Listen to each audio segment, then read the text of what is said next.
تلنگانہ کے غازی پیٹ میں پیش آئے خوفناک سڑک حادثے میں ایک خاتون نرس ہلاک ہو گئی جو کہ ووٹ ڈالنے کے بعد اپنے گھر واپس ہو رہی تھی۔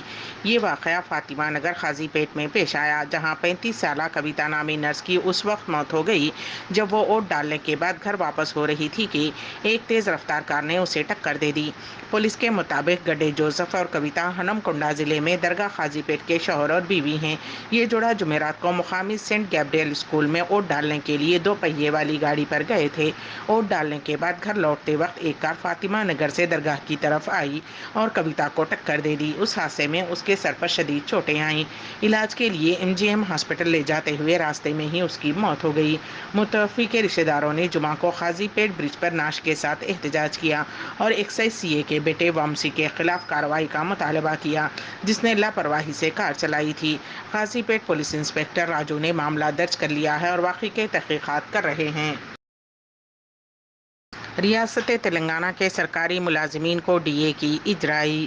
الیکشن کمیشن نے تلنگانہ کے سرکاری ملازمین کو DA جاری کرنے کی اجازت دے دی ہے۔ ملازمتوں کو ادا شدنی ایک زیر التوا DA کو جاری کرنے کی الیکشن کمیشن نے منظوری دے دی ہے۔ الیکشن کمیشن نے کہا کہ ریاستی حکومت کی درخواست پر اجازت دی گئی ہے۔ اگر مسلمان اب بھی بیدار نہیں ہوئے تو بہت دیر ہو جائے گی، مولانا ارشد مدنی کا بیان۔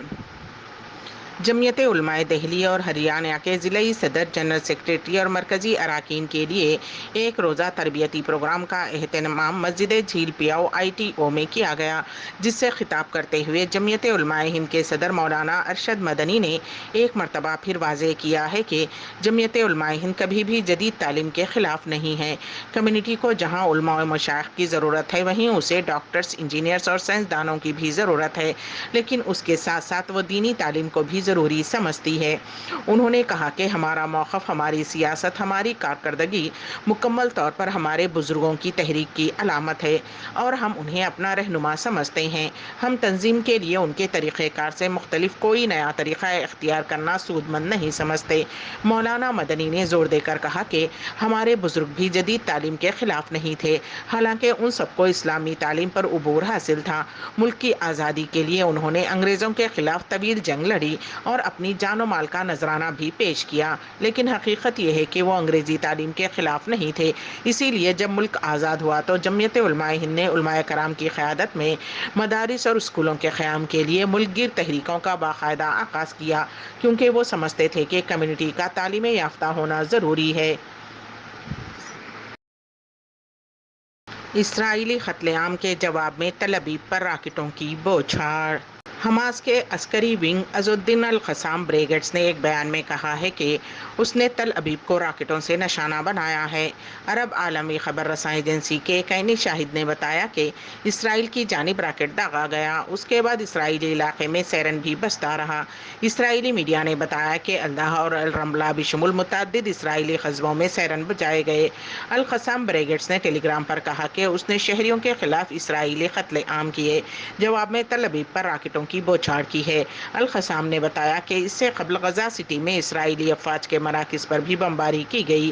تحریک اسلامی جہاد کے عسکری ونگ القدس بریگیڈ نے اعلان کیا ہے کہ اس کے جنگجو غزہ سٹی میں شدید جھڑپوں میں مصروف ہیں۔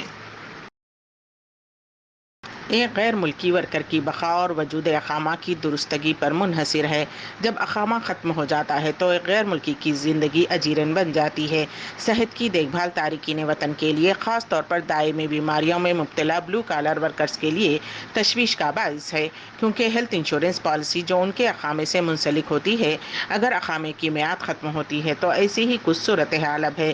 ریاض میں معروف ماربل کمپنی سے تعلق رکھنے والے 180 ہندوستانی ورکرز کی حالت زار دارالحکومت ریاض میں کچھ ہندوستانیوں کے دلوں کو چھو رہی ہے۔ پریشان محنت کش صحت کی دیکھ بھال کو بھول کر ہر دن بغیر خوراک کے مشکلات میں گزر رہے ہیں۔ تیلگو NRI کمیونٹی آرگنائزیشن سعودی عرب تیلگو ایسوسی ایشن نے ان سے رابطہ کیا۔